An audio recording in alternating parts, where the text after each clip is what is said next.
Hello বন্ধুরা, good afternoon. তো এখন বাজে 1টা আর রান্না করছি। তো তোমাদেরকে তো দেখালাম যে মাংস কিনে নিয়ে এসেছি, সস্তায় পেয়েছি, তাই 1 কিলো মুরগির মাংস নিয়ে আসলাম। আর এই দেখো বসিয়েছি রান্না করতে।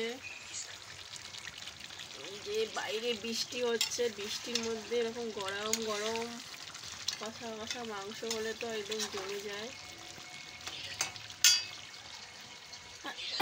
এখনো ঝাল ঝাল দিইনি, মেয়ের জন্য বসাবো প্রেশার কুকারে, ওই জন্য বাড়ি। তো বাইরে বৃষ্টি হচ্ছে আর এখানে মাংস কষাচ্ছি। তো এই বর্ষার মানে বৃষ্টির মধ্যে গরম গরম ভাত আর কষা কষা মাংস সেই লাগবে খেতে।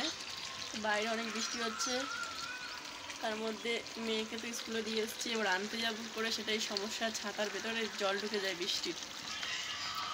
এখন এটাকে খুলতে হবে, এটা না তেমন হয়ে গেছে, ময়লাও পড়েছে একটু। এবার একটু কৌটো মোটো রাখতাম, ইঁদুরে কেটে দিচ্ছে, পরিষ্কার করে করতে হবে, খুলে ফেলতে হবে।